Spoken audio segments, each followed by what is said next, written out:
2014, August 8th, the indie horror game Five Nights at Freddy's is released. The game is about a security guard who works at Freddy Fazbear's Pizza during 5 nights and is forced to survive from the haunted animatronics. Beyond the core 4 animatronics, Freddy Fazbear, Bonnie the Bunny, Cheeky the Chicken, and Foxy the Pirate Fox, there is a 5th secret character hidden in the game and mostly present during the extra 6th night of the game. The character is a replica of Freddy, but in a more yellow fur style animatronic with no visible eyes. From the start he seems nameless, but in the source code he is named Yellowbear. Although this name did fit with his character description, a famous YouTuber called Markiplier decided to nickname him Golden Freddy for a similar look as Freddy but more golden.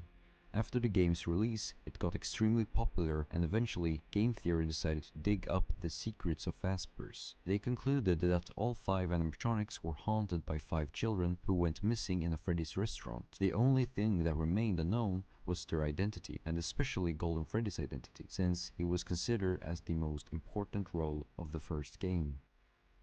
November 11th. After the success of the first game, Scott decided to make a prequel to FNAF 1. Five Nights at Freddy's 2 was released, and in the game, we once again play as a security guard at a local family restaurant that now has 10 haunted animatronics. It can widely be assumed that withered Golden Freddy and Gold Freddy from the first game are one and the same. In this game, the name of Yellowbear has been changed to Withered Golden Freddy, probably inspired by Markiplier himself. With these interpretations, I believe that this character does not have a real name, or if he even exists, just an illusion. Through the second game, Game Theory assumed that Golden Freddy, the only character that does not have a full endoskeleton, was in fact a costume that used to lure the missing children away and kill them. This can be further suggested from one of the drawings from the FNAF 2 office. With this in mind, it was assumed that the Golden Freddy suit did exist, but was an illusion to the security guard, no soul possessing it. Another fact was the mentioning of Fredbear's Family Diner by Phone Guy, with Fredbear being Golden Freddy's real name as a character, but it was hidden in the sand from the other FNAF theorists, although some of the theorists believed this was the name of Golden Freddy. March 2nd. After the release of Five Nights at Freddy's 3, which was meant to be the last third game to the trilogy, we once again meet Golden Freddy. It was still unconfirmed if he and Fredbear were one and the same, and we only see him in the FNAF 3 minigames along with a golden bunny. We now get more glimpse of Golden Freddy's past and that he is in fact a possessed animatronic by Purple Guy's victims, no illusion or costume used by the child murderer. Although this was intended from the beginning, Scott probably retconned and created Springtrap as the new murder mascot costume. We can also see that Golden Freddy's special powers are real, and further suggesting that he is more special in some way. But who is exactly possessing him? Thanks to Phone Guy, we now know that Springlock suits such as Springtrap and Golden Freddy can double as both animatronics and suits, which explains why Golden Freddy is an empty shell without an endoskeleton. July 23rd. Five Nights at Freddy's 4 is released, with the game's main protagonist being the Crying Child, another nameless character. This boy often cries over his fears and is tormented by his older brother Foxy Bro. It is now confirmed that Fredbear and Golden Freddy are the same, which gives the character an official name. The only thing left is the identity of the child possessing him. After receiving the Night 5 minigame ending, we can see that Fredbear is on stage with Golden Bunny performing. In this scene, which is the Bite of 83, Crying Child gets bitten on the forehead and dies later on of his wounds. This scene further hints that he is the one possessing the 5th animatronic. With this scene, everything becomes more confusing about Golden Freddy's identity. From the previous games, it was assumed that Golden Freddy was possessed by a missing kid, but as of FNAF 4, the Crying Child isn't missing. He dies right in front of literally everyone. Was this another retcon by Scott? Are there 2 spirits possessing Golden Freddy? About the thing with 2 souls possibly possessing Fredbear, another nightmare simply called Nightmare is Nightmare Fredbear but with inverted colors, which can imply that he is the shadow of Fredbear, not having an own physical animatronic counterpart. Nightmare being the nightmare version of Shadow Freddy and secret character that behaves just like Fredbear, first found in FNAF 2 and 3, possibly as a ghost. If it's in fact possessed by 2 souls, which one possesses which? The 5th missing kid with Shadow Freddy and Crying Child with Fredbear, or is it the other way? December 18th. The first ever FNAF book called Five Nights at Freddy's The Silver Eyes is set in its own universe, not canon towards the main game lore, although the book can give us some clues to the FNAF story. In the book, the child possessing Fredbear is named Michael Brooks, but it is unclear if Fredbear is possessed by two different ghosts, and it was also revealed that William and Henry had been business partners since 1979, further suggesting a year to which Fredbear was created. 2016, January 21st, the first or mostly non-canon FNAF game was launched, an RPG that eventually got extremely underrated by the fans. Still, this game can give us clues to Fredbear and about his identity. We now receive different adventure styles of Fredbear from the previous games, along with a crying child ghost that some believe was the same child from FNAF 4 with tears on his face. But why was he separate from Fredbear in the game? Doesn't he possess Fredbear? Even if some parts of the game is about Crying Child, like the map being his brain and the FNAF 4 box being open, not much is said about the lore. October 7th. The fifth canon game called Five Nights at Freddy's Sister Location was released, with a whole new set of characters, as well as the confirmed name of both Purple Guy being William Afton and his son Michael Afton himself. Having access to the secret room in Sister Location, we can spot a plushie Fredbear that was present in FNAF 4, being Crying Child's only friend. It is now confirmed that William, Michael's dad, talked to Crying Child through the plush in some way, probably through a walkie-talkie. After accessing the monitors through the 1983 pin code, we can see Crying Child's bedroom, confirming William and Mike's relation to Crying Child possibly being William's own son, which gives him a confirmed last name, Afton. But since his first name was unclear, most assumed it was already out there, him being Michael Afton himself, put back together in place by William, as we see in this quote from FNAF 4. The kid who is possessing Fredbear in Silver Eyes is even named Michael, and since Fredbear often calls out the words "it's me," it can be assumed that Michael talks to himself, saying it's literally him in a certain point of view.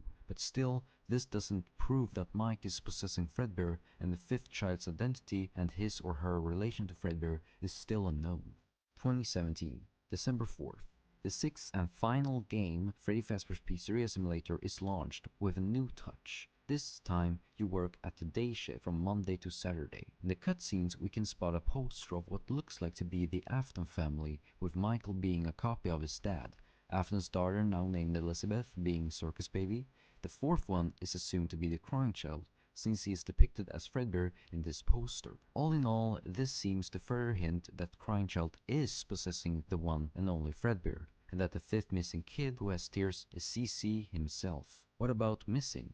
After receiving the Lore Keeper ending, we get a final cutscene of the gravestone, revealing the Core 4 animatronics names, with the fifth Fredbear being hidden. Since this gravestone is linked to the other missing kids, it is also proof that there is another victim possessing Fredbear as well. December 26th. Right after Christmas, Five Nights at Freddy's Survival Logbook was released, containing multiple questions and especially hidden puzzles. The biggest mysteries behind the tally marks, word search, and the Foxy Grid. Matt Bet from Game Theory would then try to unveil the secrets. 2018, June 3rd. At last, Matt Pat gave us the puzzles from the survival logbook and asked his community for help. Even if the tally marks and the Foxy Grid remained unsolved, the word search secrets was about to be revealed. Later the same day, on Game Theory's subreddit, Reddit user DPowerful1 solved the fifth missing kid's name with the help of 7 numbers that were hidden in the book. His methodology was simple. For example, 72 meant 7 across 2 down, and gave a letter, and by doing so 7 times, we got Cassidy. After almost 4 years, the identity of Fredbear was revealed. Or was it? Some assume that Crying Child was the only spirit possessing Fredbear, but if you look at FNAF 4, he is considered to be a boy, and with the name Cassidy, which was later confirmed by Scott, and that it's a girl name, there seems to be another spirit possessing Fredbear, and still, the tally marks and the Foxy Grid remained unsolved. June 27th. The 7th custom game of FNAF, Ultimate Custom Night, is released and is more of a spin-off game to the rest. Despite it being a custom game, it does provide some lore. In this game, William is tormented by one of his victims, possessing Fredbear. But now, with the two spirits debate, no one knew exactly who that was the eventual spirit. Was it CC, William's son, or Cassidy, William's victim? It is mostly considered to be Cassidy since she was the victim of Afton, but in some small way it can also be Cece, who was angry of his dad tormenting him by nightmares. And if Cece and Michael are the same was also a debate. Maybe Michael wanted to torment his father after his defeat, or if Michael seeked an end to it all and that his younger brother Cece took revenge on their dad instead. If we look at some of the hidden voice lines from the Ultimate Custom Night, we can hear a female voice talking to William. By this, it is further implied that this voice might come from Cassidy. With the help of the Fredbear cutscene, we can assume that the spirit possesses Fredbear just like Cassidy. On December 26th, 2019, the newly launched FNAF book series called Fazbear Frights was released, the first book being Into the Pit. In one of the Easter eggs is an animatronic called the Stitch Wraith, an animatronic that would keep reappearing throughout the entire Fazbear Frights book series. This animatronic contains the souls of two children called Jake and Andrew. This detail that multiple souls can possess one body further hints that Fredbear is in fact possessed by two spirits, and that one of them, Jake, died from a brain tumor, quite similar to Crying Child's death in FNAF 4, and Andrew, however, is a very vengeful spirit who wants to get revenge on William, which highly implies that he is the counterpart of the game's version of Cassidy, who is also a vengeful spirit in Ultimate Custom Night. The only thing left was the name of the Crying Child. 2020, December 29th. Despite FNAF being a franchise that has reappearing names, a new such was found in Fazbear Frights Part 6 Blackbird in the Real Jake. In it, the name Dave is referred twice to a son with his father. 2021. On February 4th, Reddit user Wolfie1740 Kingdom posted a post in the FNAF community subreddit stating that he may or may not have solved the Foxy Grid in the survival logbook. Being backed up by the fact that two spirits within an animatronic can talk just like the Stitch Wraith, it is therefore believed that 4 of the questions in the survival logbook gets responded by the Crying Child in night 4 and 5 of Feeling About Tonight's Shift. With the help of the page numbers where Cassidy's questions were, he plugged them onto the Foxy Grid and got 4 letters. The order these letters were chosen was from Cece's responses and feelings about tonight's shift, which made the order 75, 103, 59, and 47. EVAN. Even if this methodology was solid, the final letter came to a stretch, and despite him being supported by Godzilla, the name Evan was not accepted by MatPat and other big FNAF theorists. But because of this discovery, fans looked at this Foxy Grid with a new type of view in mind: Crying Child's name.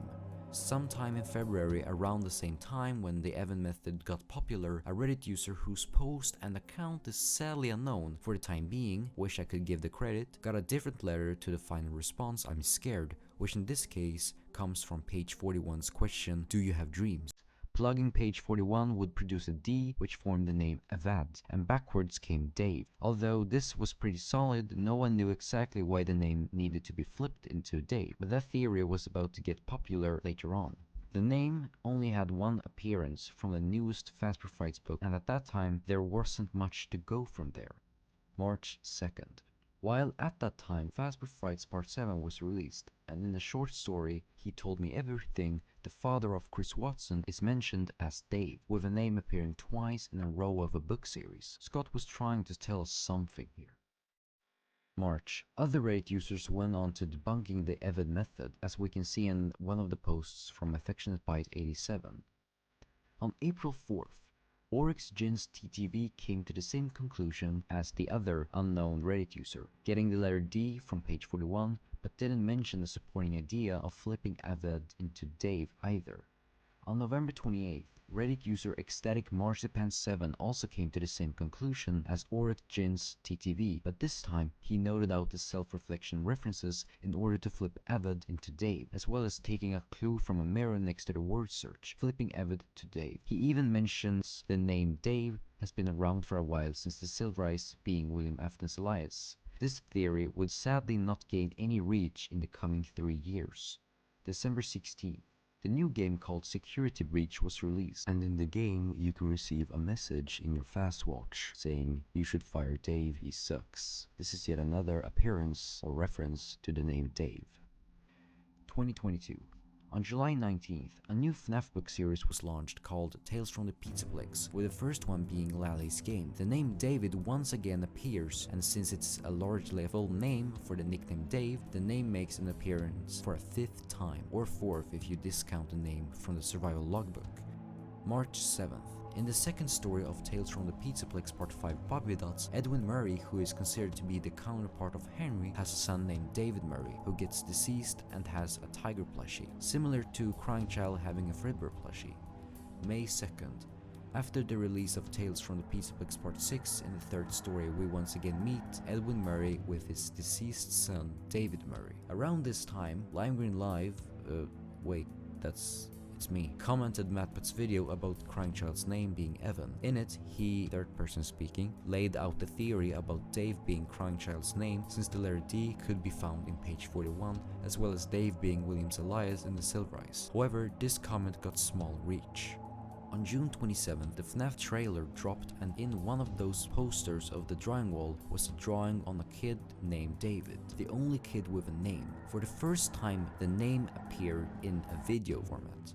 At last, Lime decided to upload a Reddit post on November 23rd of that year, and in the post, he comes to the exact same conclusion as Origins TTV and notes that Evan could be flipped to Dave thanks to the self-reflection references and that it has appeared in Silverize just like Static Marzipan 7 noted out 2 years prior. This time, the theory got more reach than ever, coming up to 50,000 views and almost 900 upvotes, 100 comments and 100 shares. Despite the reach, the theory was never seen by the game theorists themselves, nor MatPat. 2024. On April 29th, a YouTuber named Impulse Evan uploaded a video of the history behind Crying Child's name theories, and one of them was Dave. Coming from the survival logbook's Foxy Grid, this theory however never got any attention since Evan described the other name theories as well. On May 4th, Dual Process uploaded a video about Crying Child's name being Cassidy. I'm not going to go into detail about the theories since it contains FNAF as the whole thing itself, but this theory has as much as supporting ideas as there are against. Lime Green Live, who had been sticking to the day theory under a year, decided to also upload a video about his and others' theories about Crying Child's name being Dave. On June 19th, it made Spotlight, but got very little reach, since it came from a small channel with less than 100 subs at that time. Another thing for its small reach was because of the dual process theory, which pointed out Cassidy to be Crying Child's name at the literal same time. August 1st. After seeing his comments on his video, a YouTube user commented that the name had appeared several times and more times than ever from both Fazbear Frights and Tales from the Pizzaplex book series. Lime decided to point this out in his next video that same day. On August 27th, Hyperdroid finally brought the day theory into spotlight, with the exact same conclusion for finding the letter D from page 41, as well as noting out the same name from the book Silverize, but also from Tales from the Pizzaplex. And at last, it hit MatPat and GT Live, who could confirm this theory alongside FNAF, Right Toast, and Id's Fantasy. The theory is widely considered to be the one that solves Fredbear forever. After exactly 10 years, Fredbear was solved.